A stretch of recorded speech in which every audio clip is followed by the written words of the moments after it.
You see what she's got on her nose? You got a bit of moss on your nose. Let me get it off. It's still there. And I think to myself, what a wonderful world. If you ever want to know if someone has Botox, ask them to frown. Seriously, this is me frowning. Hello beautiful humans and welcome to my YouTube channel. I'm Alex and this is my time to drink this uranium. I'm Alex and this is my channel, Simply Alexandra. Today I am being the big sister that you never had and always wanted, and I'm going to tell you what no one tells you about filler and Botox until you get botched, like me. And if you don't want to look like this, no, but seriously, if you don't want to be botched, watch this, because I'm giving you advice which is going to save you a lot of heartache and a lot of money and maybe a lot of tears as well. So listen to me, because I've been through it all and I have the photos to prove it. Hello. Honestly, you're cute too, Minnie. Come here. Come here, my first little baby. Back into the video. Sorry, my dogs are running a bit rampant, so forgive me if they go crazy. That's just what I'm going to be doing in the background. So we're just going to have to make do. So, you're thinking about getting filler and Botox, and you're listening to me because I have been there, done that, and have advice. So, you might look at me and you think, oh, she looks so natural. Little do you know, I've had Botox numerous times and I have about 10 mils in my face. I've got almost 4 mils in my lips. I had almost 2 mils put in my nose. I've had a mil put in my chin, and I've had 0.75 put in each cheek. So I'll do the math here. So, what do you want to know? You want to know about filler or Botox? Well, probably filler, because filler is incredibly popular and it's really, really big at the moment to have big, juicy lips. It's the thing. So everyone's like, oh, I just want a little bit of lip filler, or my bottom lip just could be a bit bigger, or my top lip could be a bit bigger. And they see a deal for $300. You can now use, buy now, pay later services on it, like Afterpay, and pay for your lips at like $25 a week or something. Don't do it. Why? Why am I telling you not to take up this amazing offer? Good lips cost money. Good filler costs money, and I have learnt this the hard way, and I know from both sides of it. So I have had some extremely good procedures done. I've had a non-surgical rhinoplasty done 5 years ago, which I am still experiencing great results from. I had this done in Liverpool, actually. I'll show you the side of my nose. It's 5 years old, so it's not new, but I actually still have filler in there, so I can get nice wee side profile for you. So had that done, don't regret it. However, non-surgical rhinoplasties are quite dangerous, so that's one that I really would recommend only seeing a doctor for. Lip filler, I've had done 4 separate times. The first time I had 0.5 mils of Juvederm put in. The second time I had it done, I got completely botched. I went to a place where a Instagram influencer said was a good idea. Went there, got botched. Here's the photo. That's nasty. Got it fixed. Here's the photo. Wasn't really fixed. Got Botox done as well. That's what it looked like.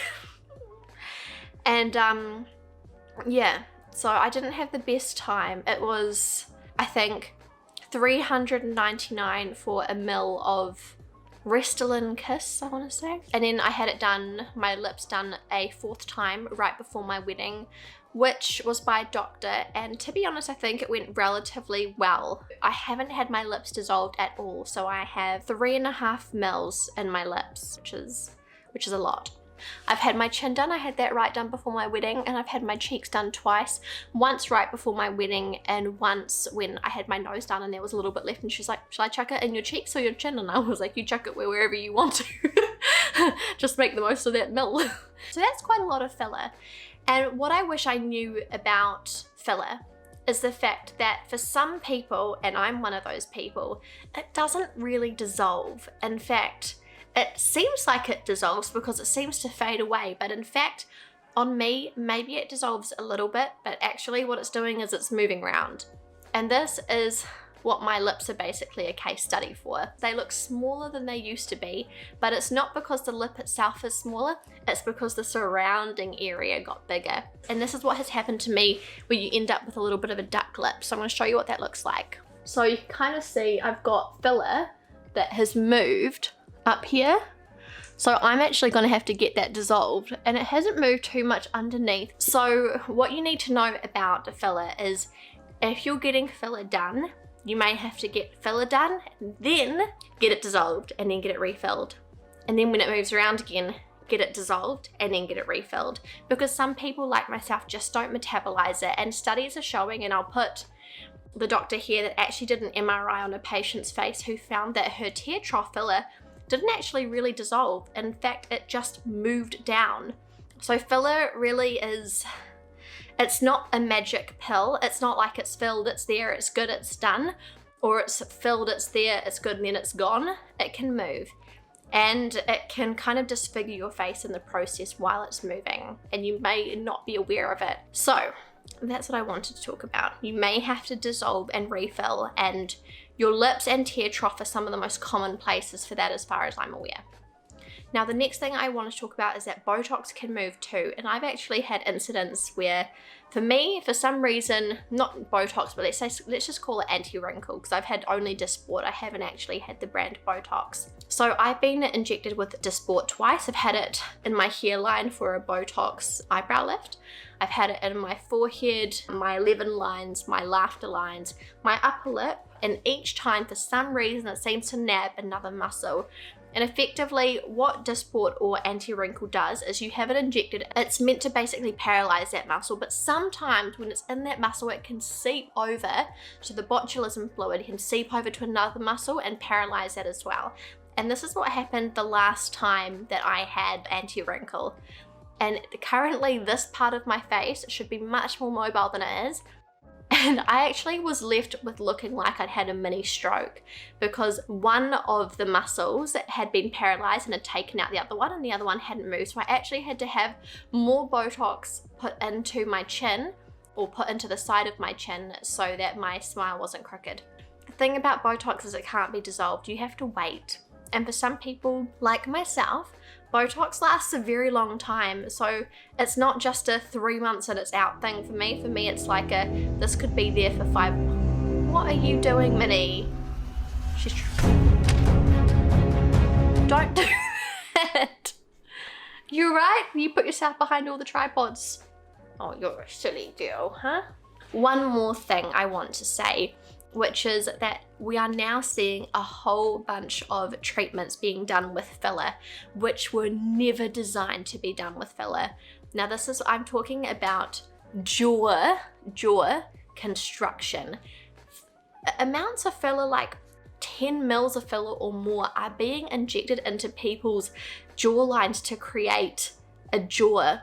Filler was never meant to do this. Filler was never meant to be a replacement for chin implants or jaw implants. It was never designed to be that. And I honestly would be incredibly interested to see what is happening a few years later to these patients where doctors or nurses have injected a jaw with a huge amount of filler. So if you're seeing jaws and, you know, extreme chins being created with filler, I would just caution that. And there are some fantastic plastic surgeons who are already talking about the fact that filler should only be used in small amounts. This doctor right here, he talks about the fact that he will actually only use 1 mil in total all around the face. So what advice do I have for you based on me being botched? Well, my advice is don't go cheap. The best procedures I have ever had done are by orthodontists, cosmetic or plastic surgeons. They also know what they're doing if they're good, and nurses who've been doing it for a long time, who have a reputation for doing really good filler.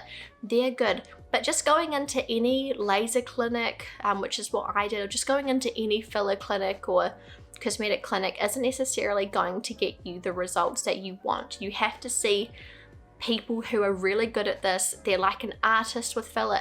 It's not just you fill it in and it looks good. It actually has to be done in specific techniques so that it looks good. So don't go cheap, pay the money. If it's costing you $300 to get your lips done, trust me, it is too good to be true, and there is a very high chance that you're going to end up botched.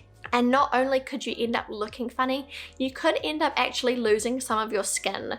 If filler is injected into a vein or something and by accident, if it blocks that area and blood supply can't get to that area of the face anymore, the skin dies, you get necrosis.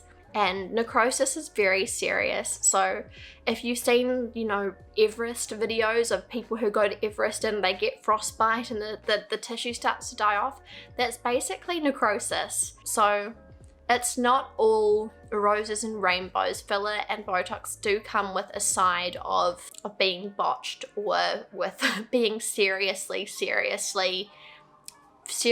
damaged. So don't go cheap with your face. Say it with me. Don't go cheap with your face. I hope you've taken this advice to heart. I hope that you're not going to go somewhere cheap with your face and that you're aware of what can go wrong in terms of just normally going wrong and what can go wrong when it goes really bad. So there's all my advice. I hope it is ingrained into you, and that's it from me. Your big sister's told you everything you need to know. If you screw up your face by going somewhere cheap, that's on you. I told you everything you want to know. Okay, yep, that's good. Okay, bye, good luck. Oh my gosh. She's been eating this in the background and you saw it the whole time and I didn't. No. You see what she's got on her nose? You got a bit of moss on your nose. Let me get it off. It's still there. Okay, be good. Stop making a mess. This is for effect. Trying to make my background look pretty and just ruining it.